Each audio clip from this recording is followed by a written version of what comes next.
разным уровням агрессии. Вдыхание гексадеканола не успокаивало участников, но на мужчин и на женщин влияло по-разному, пишут авторы исследования в журнале Science Advances. В задаче на оглушение женщины под гексадеканолом вели себя на 19% более агрессивно, тогда как мужчины на 18,5% менее агрессивно. Во втором эксперименте ученые сравнивали активность головного мозга в зонах, ассоциированных с агрессией и обработкой социальных сигналов у людей, вдыхающих это вещество. У женщин активность возрастала в среднем на 13%, у мужчин она снижалась на 20%. Новости мировой науки вы найдете также на странице нашей программы в газете научного сообщества «Поиск». Гранит науки. Открытие третьего тысячелетия. Эхо твоего города вместе с радио «Эхо Москвы». Послесловие с Азаматом Саитовым. Добрый день. В прямом эфире фильмской радиостанции «Эхо Москвы», авторская программа «Послесловие», студия Азамат Саитов, за звукорежиссерским пультом сам шеф-редактор Руслан Валиев. Напоминаю для наших подписчиков в социальных сетях, что радиоэфир также транслируется в прямом доступе в YouTube, Фейсбуке, а также в Одноклассниках. Итак, мы начинаем. Наконец-то и у нас в республике наступила сладкая жизнь. Как сообщает Башкортостан-Стат, накануне Нового года подешевели более чем на 3% конфеты. Но, правда, подорожали при этом овощи, а также сыр, макароны, молоко, яйца. Стоимость же коммунальных услуг ЖКХ выросла за первые 10 месяцев на 9%. Тарифы на 3,8%. Причем физический объем услуг при этом не изменился. Вот так и живем, как предупреждал в свое время незабвенный Фридрих Ницше. Все познается в сравнении. Попытаемся и мы сделать подобный анализ в формате послесловия, но только не знаковых событий минувшей недели, как обычно, а уходящего года в целом. И помогут мне в этом сегодня мои собеседники. Политолог Николай Евдокимов и политтехнолог Андрей Потылицын. Добрый день и вам. Здравствуйте. Добрый день. Кстати, Андрей вот запнулся на слове политтехнолог. Подумал, что как-то не солидно именовать так человека, чей YouTube-канал по просмотрам собрал впечатляющую статистику более 8,5 миллионов просмотров. О такой цифре даже не всякий, наверное, телепроект БСТ может мечтать, как мне кажется. Вот настоящий человек-телевизор. Как вас теперь именовать-то? Нет. Я все-таки предпочитаю при своем оставаться. То есть политтехнолог. Пускай так будет, да. Потому что это на самом деле такая ни к чему не обязывающая, но весьма такая обширная и охватывающая многие аспекты характеристик. Так что пускай так остается. То есть человеком, телевизором быть не хотите? Ну да ладно. Начнем. Итак, предлагаю сегодняшний формат послесловие к году уходящему в целом. Что запомнилось в позитиве, чем, наоборот, огорчились в особенности. Но начнем, тем не менее, с самого заметного события минувшей недели, ежегодной пресс-конференции Владимира Путина. Вот лично себя я поймал на том, что ждал ее без прежнего интереса и азарта, свыкся, видимо, с традиционной формой подобного действия. Вам же предлагаю ценить сказанное главой страны через призму восприятия усредненного уфимца. Вот без привязки к большой политике, с точки зрения местечковых потребностей. Кто начнет? Ну, давайте я попробую. Хотя, мне кажется, в общем, никто уже года 3-4 не ожидает каких-то сенсаций от пресс-конференции. Они давно уже стали явлением таким привычным и где-то даже, наверное, рутинным для большинства, ну, средних, как вы говорите, уфимцев, да, или средних россиян. Потому что вот те данные, которые вы озвучили, Росстата, там жизнь сладкая стала, да, это же намного важнее на самом деле. То есть, когда мы сладость жизни ощущаем, мы как-то меньше следим за тем, что там говорят представители политической элиты или даже президент. Но вы иронию уловили в моих словах? А вы в моих. Понятно. Поэтому я считаю, что, ну, если говорить о непосредственно пресс-конференции, то если рассуждать с точки зрения вот Уфимца Евдокимова, уфимца, то тогда, ну, наверное, что может интересовать в первую очередь большинство людей, да? Это, я думаю, что это все-таки какие-то социальные аспекты, потому что мне приходилось слышать от рядовых, как вы говорите, уфимцев, вопросы, ну, из категории подкинет Путин еще 10 тысяч там, или не подкинет на Новый год, вот такого плана, да?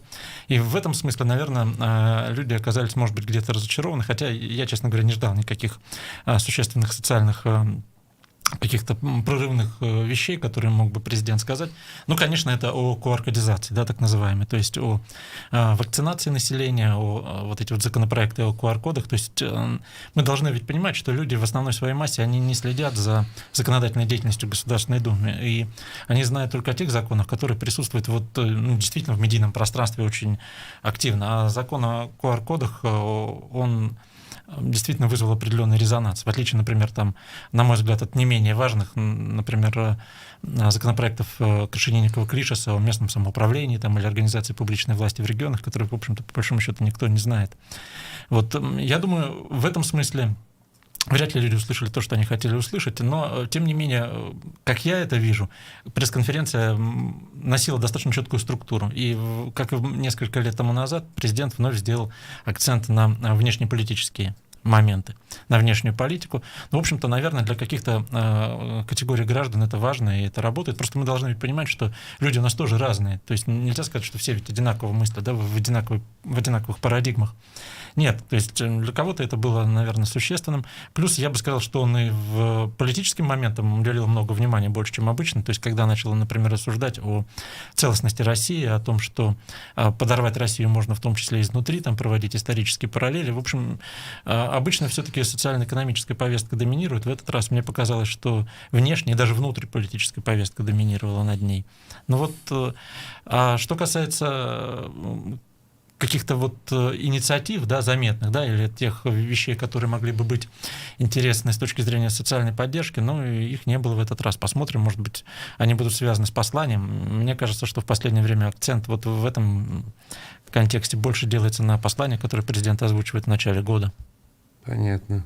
Андрей, а у вас восторг был? Я здесь соглашусь с тем, что с каждым разом интерес все более угасает. То есть 17-я пресс-конференция, и действительно и не ожидали уже чего-то особенного, и подустали, и вообще, ну, Путин, в принципе, ассоциируется уже с какой-то усталостью.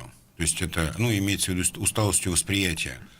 С одной стороны, он настолько уже привычен и понятен, и вот уже близок россиянам, ну, как все, что вот десятилетиями нас окружает, вот все, мы попадаем в какую-то привычку. При этом от него ничего уже не ждут, и действительно, ну, и тут я соглашусь, сложно после Евдокимова что-то добавить, в том смысле, что действительно приоритет вот этой военной риторики, внешних аспектов внешней политики, он прям вот, ну, был очевиден вот на этой пресс-конференции. То есть Путин нам рассказывал, на любой вопрос практически он отвечал, а посмотрите, как на Западе.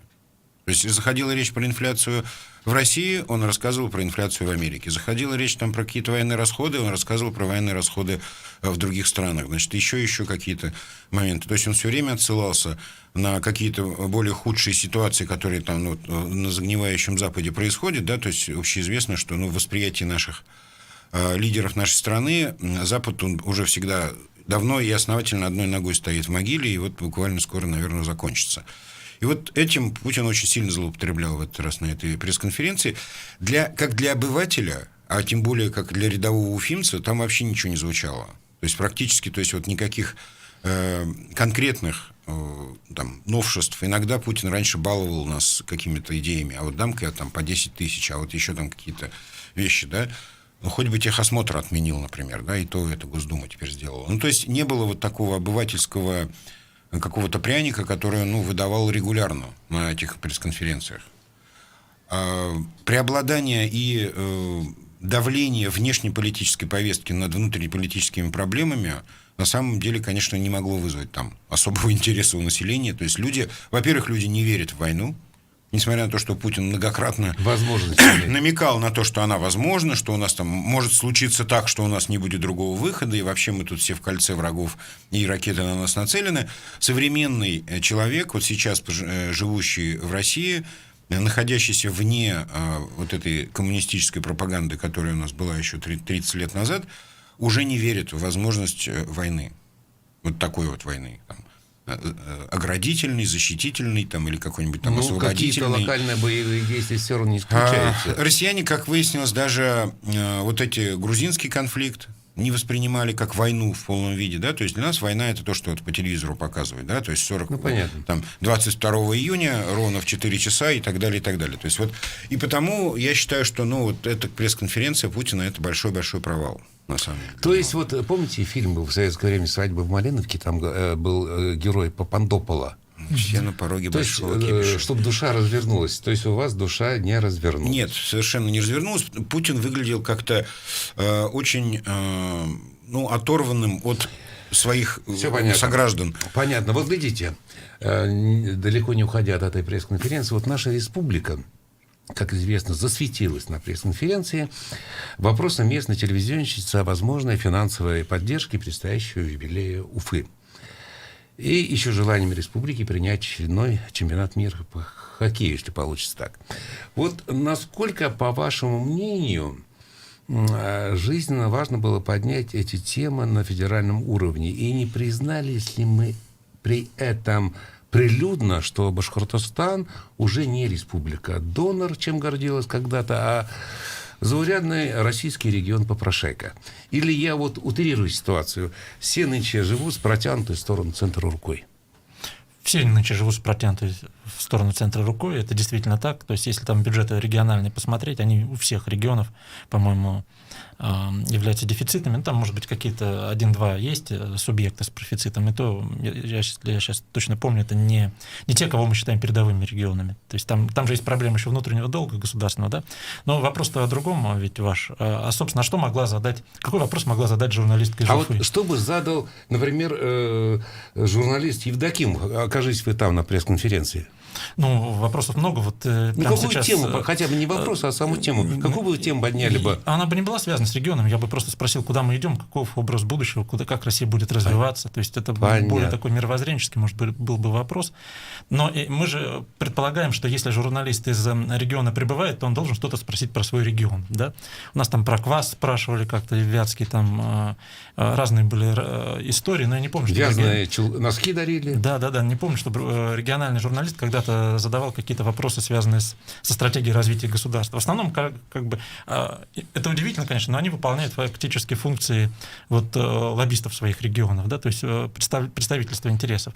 А какое главное событие в республике? 450 лет Уфы, наверное, в ближайшие 2 года. То есть я просто не представляю, что она, в принципе, могла спросить у главы государства, если журналист показался там, что бы он спросил? Нет, я вот прежде чем ответить на этот вопрос, что бы я спросил, да, я сейчас сидел и судорожно думал, что бы я спросил Путина. Но я хотел на другом бы остановиться. Вот давайте осмыслим ситуацию. Вот то, что правильно было сейчас сказано, что все вот эти журналисты, каждый от своего региона, превратились в каких-то амбассадоров, которые там, дайте мне это, помогите то, у нас там крыша прохудилась, там нужна больница или например, какой-нибудь томограф. Это была пресс-конференция. Это вопросы, которые задаются главе государства. Это не парад проблем или умение подать проблему региона так, чтобы добрый царь, полез в карман и достал денежку. То есть это в принципе стало какой-то странной конструкцией, то есть это не пресс-конференция. То есть пресс-конференция – это когда задают вопросы человеку, который отвечает на них. И более того, наверное, глава государства обладает определенной информацией, о которой было бы любопытно узнать, да, задать какой-то вопрос. А что мы хотим вот с этим делать? А как вот это? Да? А еще что? То есть именно на уровне главы государства. А здесь, конечно, я не хочу давать таких вот однозначных оценок этому нашему выступлению Башкирии на этой пресс-конференции, потому что они все лежат за границами дозволенного в смысле лексики. Вот то, что я думаю на самом деле о этом событии. Но это была страшная глупость. Вот выпустить эту девушку, чтобы она попросила денег. Но это же унизительно, это же как-то странно.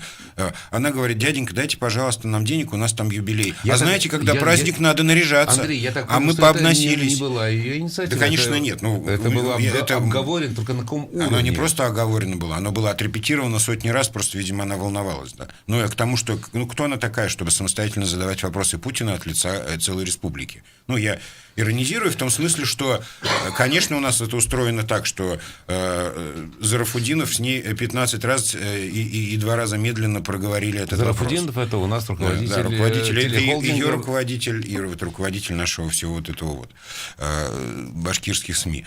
Соответственно, конечно, это все было отрепетировано. И так плохо исполнить, а самое главное, о чем они думали, когда они придумывали этот вопрос? Дяденька, дайте денег.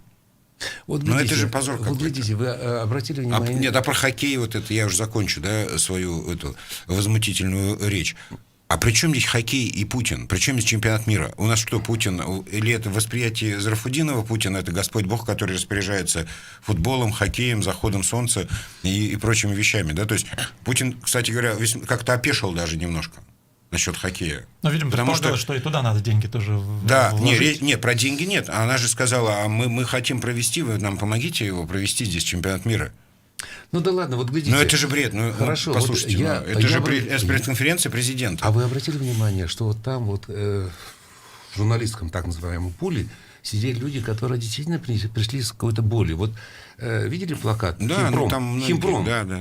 То есть это, по-моему, сибиряки в 3-й или 4-й год поднимают вопрос утилизации ртути там. Ну вот то это есть знаменитый город, да. И они называют это ЧП вселенского масштаба. Но у нас 2021 год, это год 30-летия нашего химпрома. У нас уже 2-е поколение детей рождается с диоксинами. Вот, сказать, пожалуйста, проблема. Почему бы об этом не поговорить? Да? Еще о чем-то. То есть, 30 лет мы живем на этом могильнике диоксиновом. Нет, у нас много вопросов в республике. Я не поверю, что проведение 2 каких-нибудь праздников, да, хоккейного и городского, это единственные глобальные проблемы региона. Вот больше нет проблем. Ну, или поднять, в конце концов, проблему, почему у нас такие тарифы высокие на Почему отопление. мимо нас проходят большие магистрали транспортные, например, да? То есть почему, которые строятся сейчас в России, почему вот у нас действительно мы не можем снизить себе тариф на отопление? Дофига вопросов. Да. То есть, и при этом мы почему-то не исполняем программы по капитальному ремонту школ, да, то есть, может быть, Владимир Владимирович, можно мы перепишем документы, то у нас министр образования бестолковый не написал заявку, можно мы снова подадим заявку? Кстати, какая сумма была озвучена? Миллиард, по-моему, да? Миллиард. Хажин просто упустил этот миллиард. То есть, вот это было бы даже плодотворнее. Я понимаю, что это тоже унизительная история, но это было бы, продуктивнее, что, кстати, конструктивнее. Вызвало возмущение Хабирова тоже на ВКС, когда он сказал этому Хажину, что, в принципе, как так при получилось. этом он его хвалил потом, спасибо. Хабиров уже не может критиковать своих подчиненных, потому что иначе он сам себя будет критиковать, получается так. А вот в ответе Путина вам не показалось, что он, в принципе, знаком с такими вот недоработками? Попрошайками? Во-первых, Путин был явно раздражен. Да. Это было видно. Он раздражен постановкой вопроса. То есть, первая часть или второй? И первый, нет, по второй, по хоккею он просто сказал, что это не моя ипостась вообще. Я что, представитель Всемирной Федерации или кто вообще, кто решает, в каком городе будет чемпионат мира по хоккею. То есть, точно не президент России. А по первому вопросу он же очень интересно ответил. Он сказал, что в первую очередь нужно правильно распоряжаться теми ресурсами, которые уже выделены, в том числе в рамках нацпроектов. Вот тут бы ему узнать о том, что мы в рамках нацпроектов отказываемся от миллиардов, например, то, наверное, было бы понятно. То есть он достаточно абстрактно, но очень четко объяснил, что никаких денег не будет. Это наш Башинформ неправильно понял, что Путин даст еще денег. На самом деле он сказал, что нет. То есть это в переводе с путинского, это что нет. А вот так вы получите то, что уже получили. Следует понимать. Конечно. А как вы считаете? Вы согласны? Я думаю, что Путин ждал. И дело тут не только в вопросе, который наша журналистка задала, а, собственно, он понимал, что как только начнутся вопросы от регионов, начнут просить деньги. Или какие-то инфраструктурные проекты. Там кто-то просит на 450 лет города, кто-то мост построить, кто-то транспорт пустить из Йошкар-Олы до соседних регионов, или откуда там был вопрос. То есть сама система выстроена таким образом, что если вопрос идет из региона, то это будет просьба. Да? Ну, собственно, об этом То есть вы хотите сказать, что, Андрей. отвечая Уфе, он ответил практически, вернее, предостерег всех, что, ребята, используйте рационально те деньги, которые это очень были универсальный был ответ, действительно. Вот он очень корректно, но очень универсально ответил, что не просто «нет, не дам», или там «да, приходите, вот, возьмите». Нет, он сказал, что нужно пользоваться теми ресурсами, которые уже выделены, правильно их использовать, распределять там и прочее, прочее. И пользоваться вот нацпроектами, например. Но при этом я не исключаю, что, может быть, какие-то дополнительные средства будут выделены. Да. Но другое дело, что это не те средства, которые могут принципиально решить вопрос. Нет, это не те средства, о которых мечталось в первую очередь вот нашим вот этим мечтателям. Речь идет о крупных инфраструктурных проектах. У вас у обоих осадочек все-таки остался от участия республики в этой пресс-конференции, получается, да? Нет, но мы получили ответ, который, в общем-то... Заслужили. Который был очевиден. Президент сказал, используйте свои ресурсы, которые у вас вопрос, есть. таков ответ. Понятно. Я напоминаю, что в эфире авторская программа «После условий». Азамат Саитов. У меня сегодня в собеседниках политолог Николай Евдокимов и политтехнолог Андрей Баталицын. По законным жанрам мы сейчас должны уйти на федеральные новости и небольшую рекламу. Буквально 2-3 минутки. Не уходите далеко от своих радиоприемников. Мы вернемся.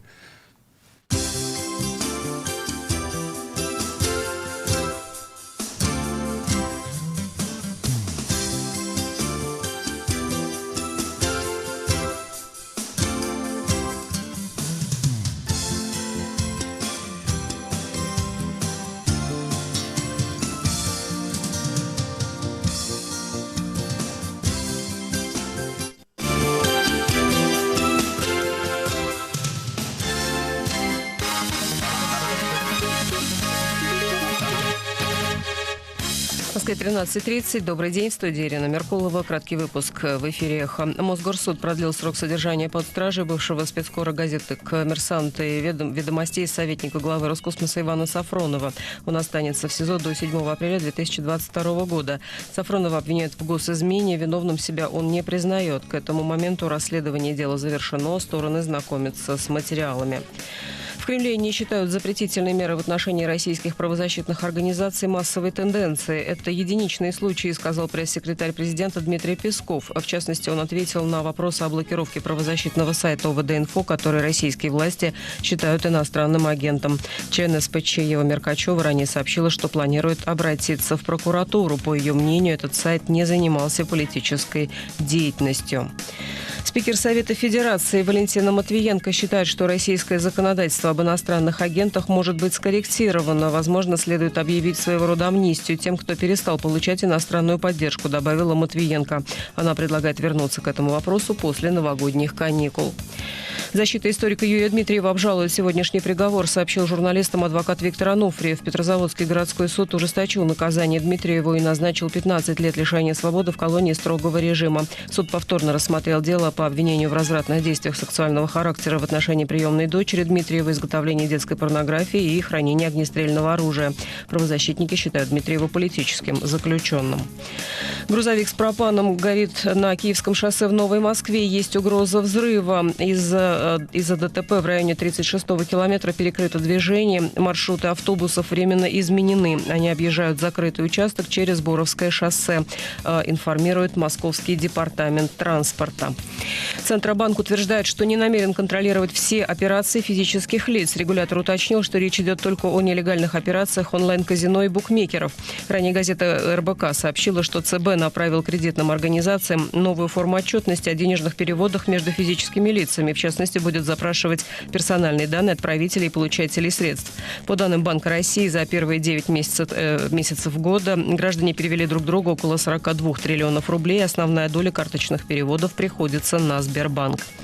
Американский фильм «Человек-паук. Нет пути домой» за вторые выходные в североамериканском прокате заработал более 81 миллиона долларов, а в мировом прокате 1 миллиард. В России премьера состоялась 15 декабря. В Москве в ближайшие сутки облачно и небольшой снег. Завтра днем до минус 4 градусов. Сейчас в столице минус 11. Ирина Меркулова, служба информации, «Эхо Москвы».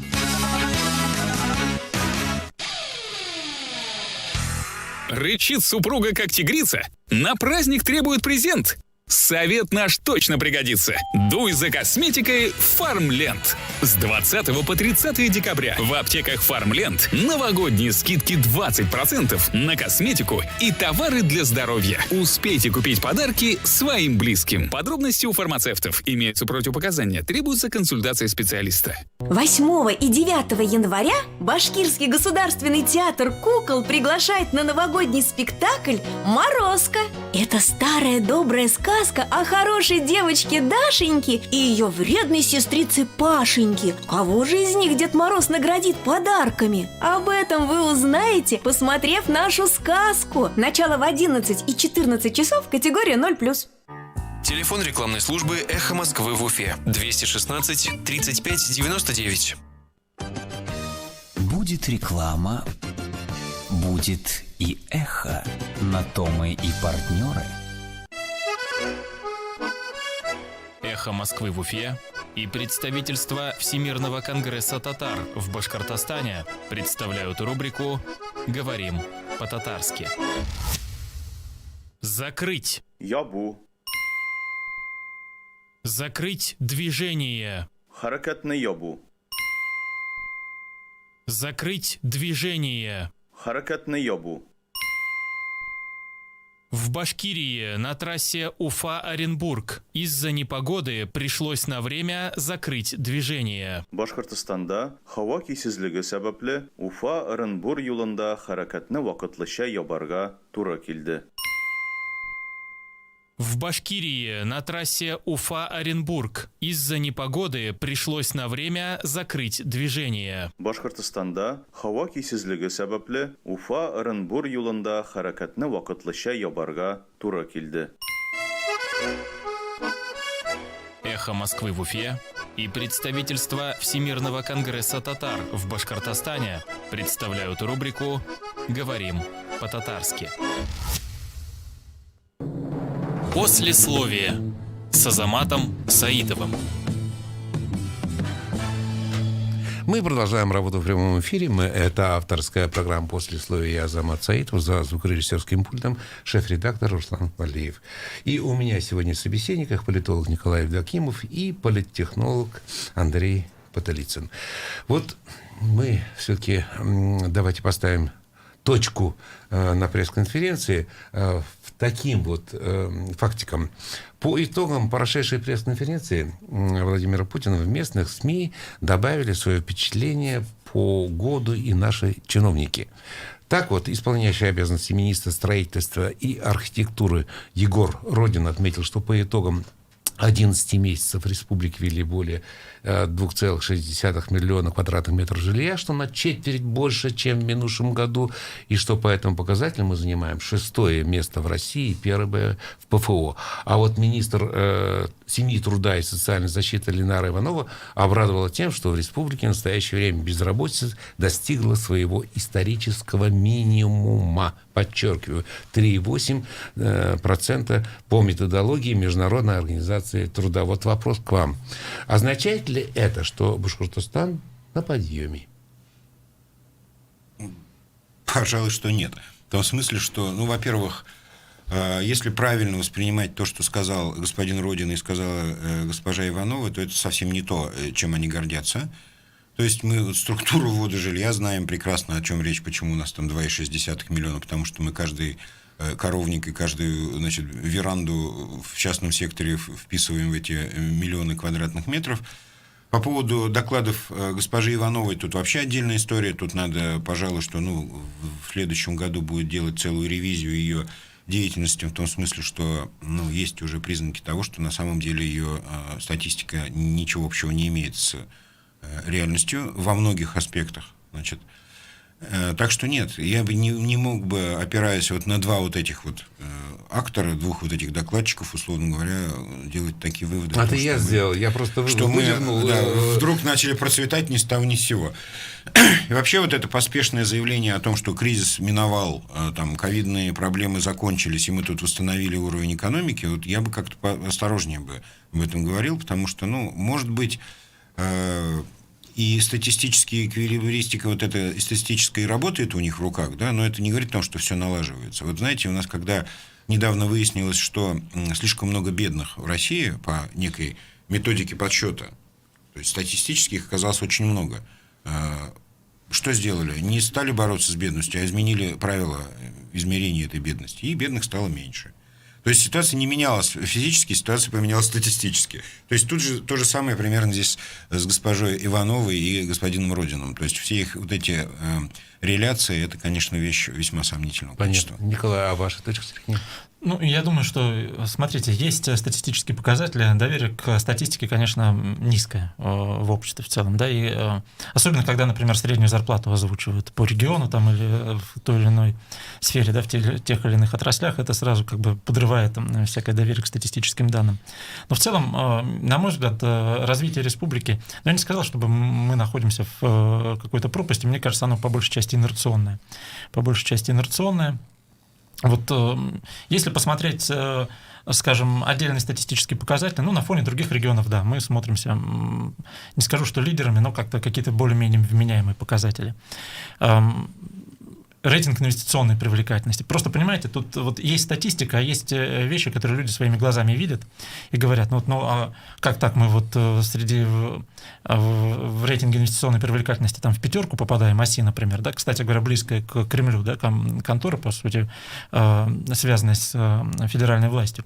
А вот в реальной жизни мы прямо противоположное видим, да.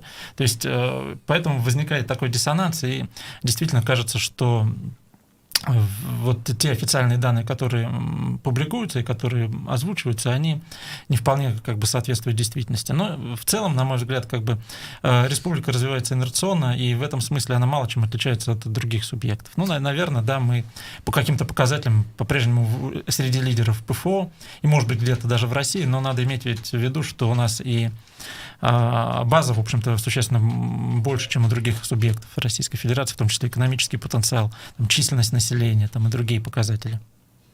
Ну, вначале я все-таки сделал большую заявку, что мы пытаемся, как бы, послесловие году минувшему в целом. Вот коротенький вопрос и коротенький, может быть, ответ, чтобы перейти уже к следующему, скажем, направлению разговора. В разговоре вот что вам считаете достижением в году уходящем, казалось, и что расстроило, может быть, более всего?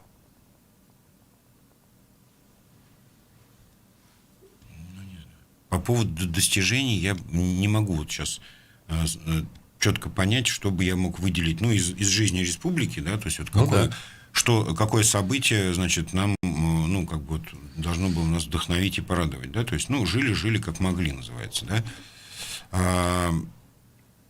По поводу там расстройств, то, что опечалило, ну, во-первых, вся вот эта атмосфера, ну, ковидная, вся вот эта история, конечно, она не могла не радовать, там, вернее, не могла радовать нас, но уже мы начинаем привыкать. Мало.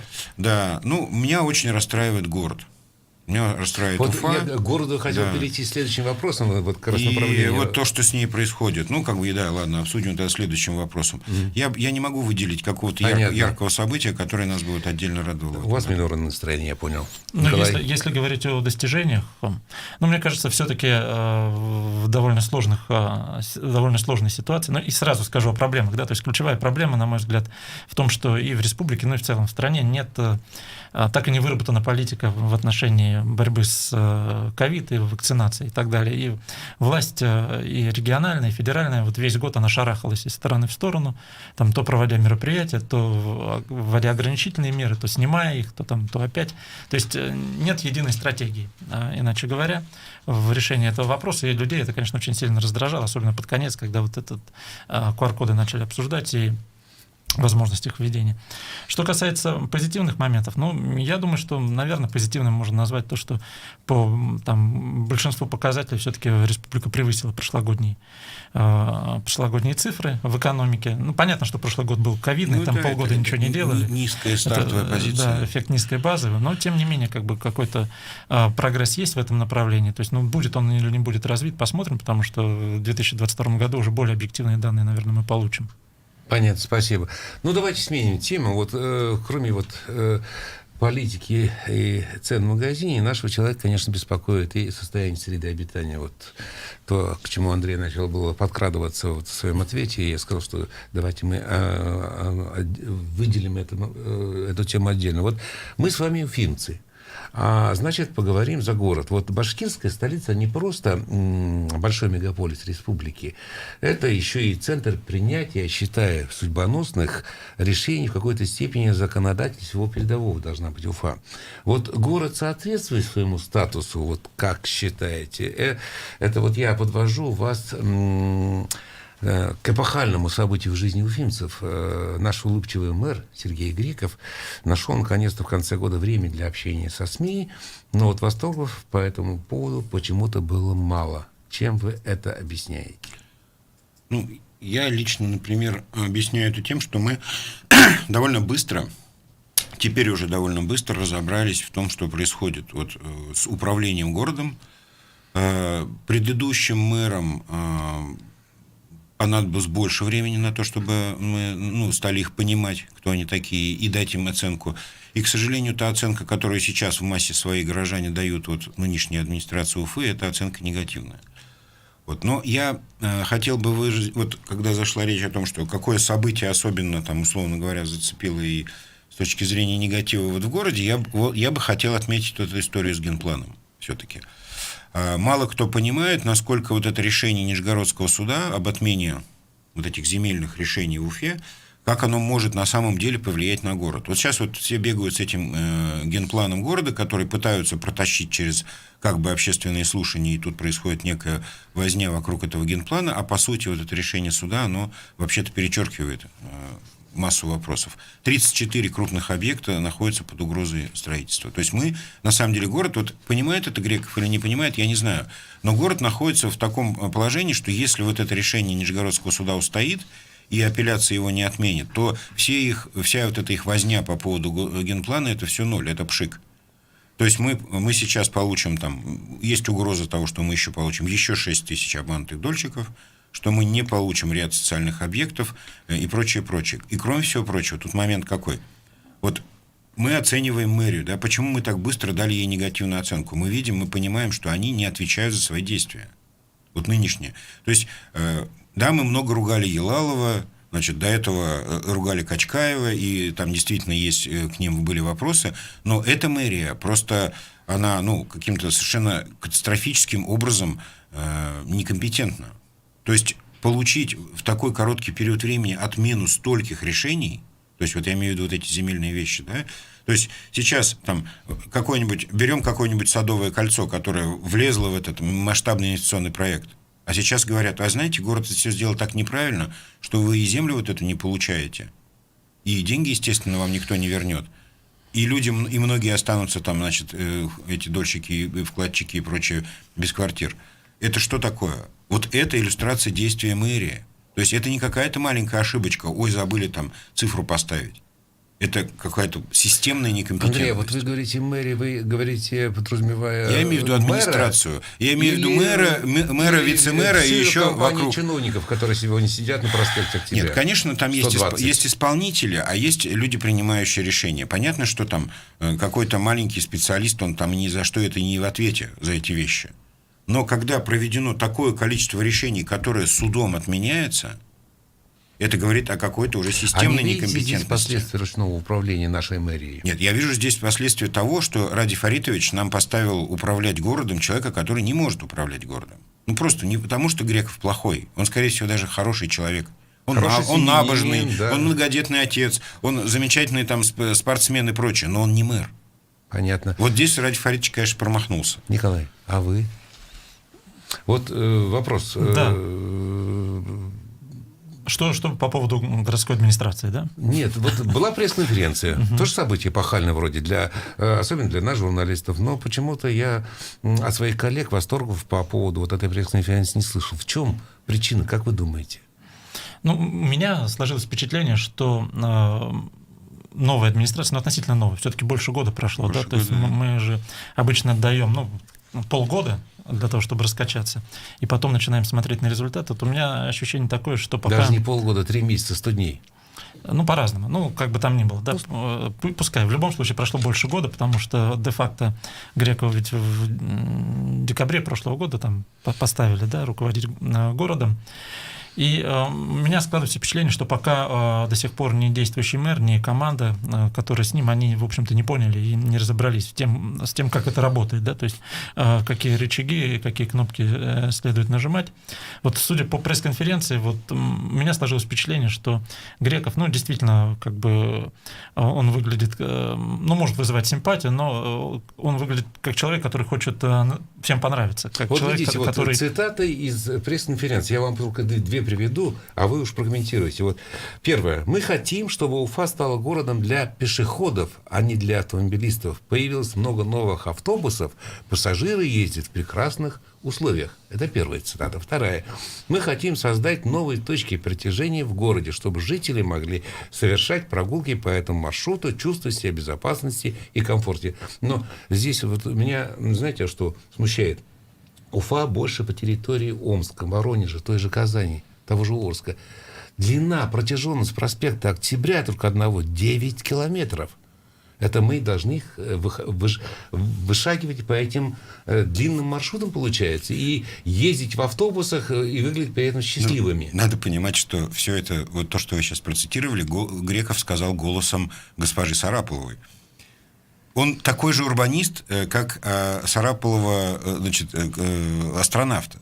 Слава богу, что ее еще не назначили вице-мэром. И вот, понимаете, да, вот это еще одно подтверждение того, что человек, ну, не со своего голоса поет. Потому что, ну, Сарапуловой кажется, что это хорошая идея, а Грекову, собственно, у него своих мыслей, видимо, на этот счет нет. Вот он и повторил то, что она сказала когда-то и где-то. Город для пешеходов. Ну, это утопия. Это вы правы в том смысле, что у нас есть много насущных городских проблем, в том числе и транспортных, в том числе и проблем доступности. Ну, нет, вот этот шик с Андрей, прогулочными... я не согласен, потому что, по словам Грекова, в автобусе пассажиры едут в прекрасных условиях и чуть ли не улыбаются. Нам остается только решить, мы будем верить на слово Грекову или мы будем верить собственным глазам. Кстати, сейчас новая фишка появилась.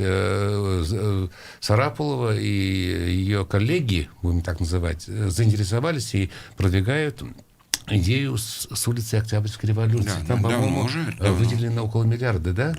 Да. Освоить надо. Вот. То есть причина внимания к Октябрьской революции это в деньгах, которые выделены. 1,3 миллиона. Да. А вот это вот кольцо около центрального рынка, как вы считаете? Ну, вот эти вот идеи, которые нужно, если даже они есть, вот если эти идеи есть, и если даже под ними есть какая-то целесообразность, подоплека, ну, давайте их хотя бы обсуждать.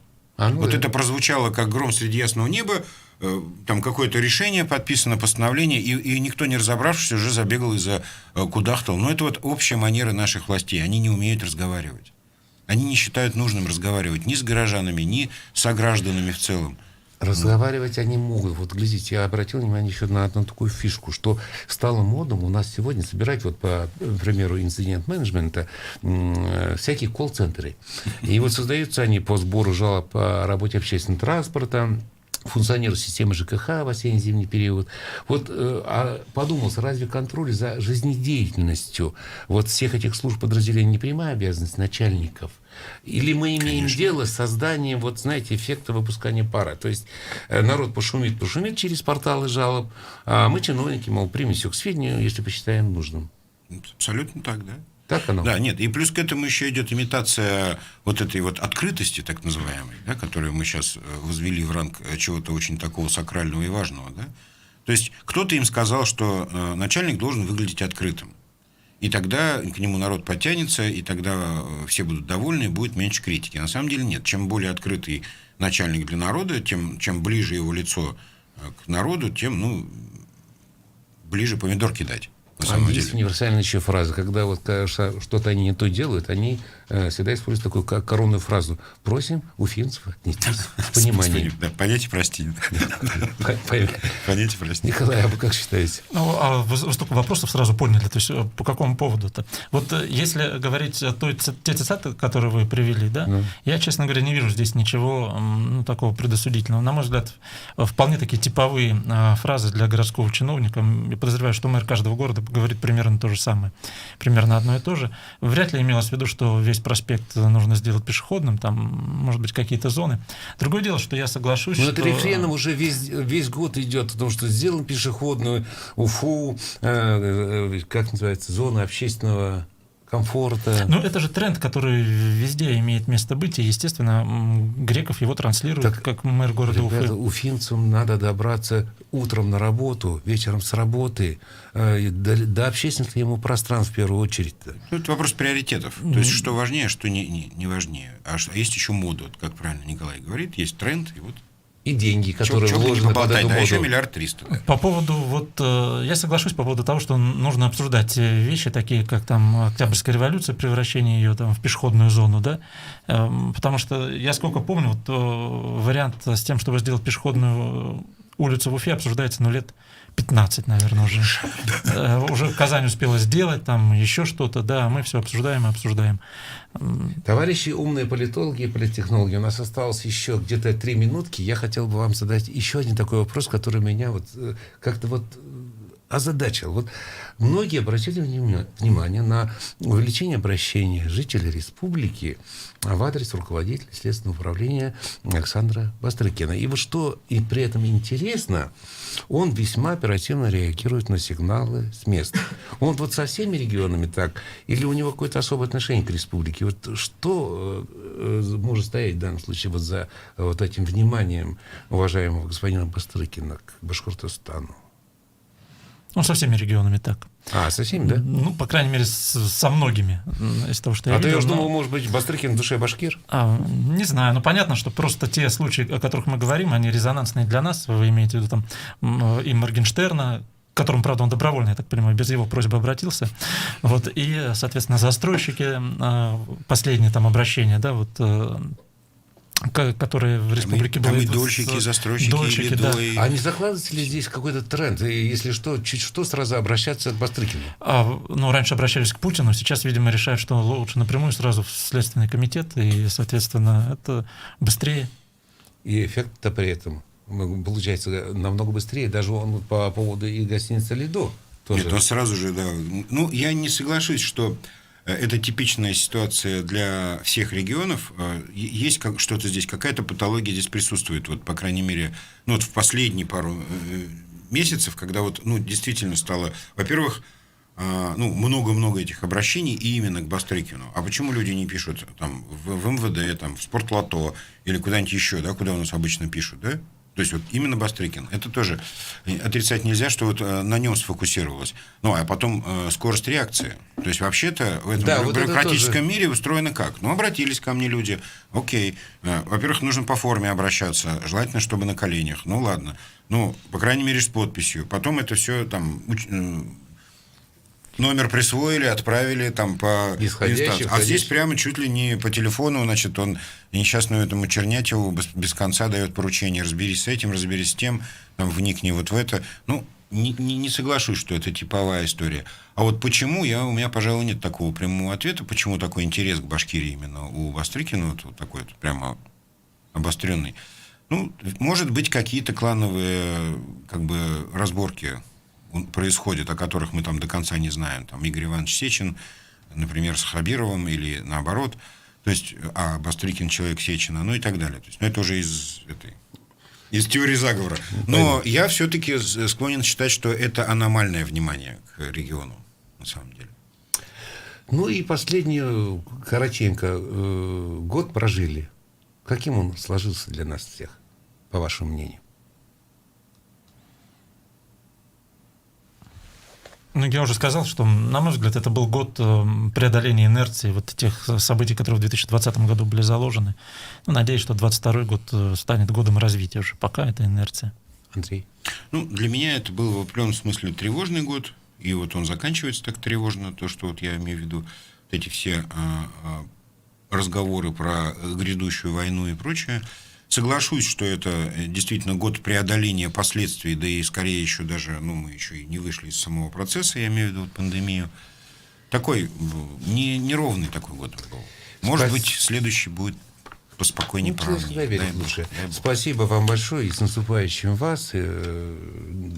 Хочется верить, что у нас следующие совместные эфиры, возможно, будут более оптимистичнее, более радостнее. Спасибо вам еще раз. Спасибо. Всех вам благ. Рекламно-информационная программа «Экономика». Башнефть.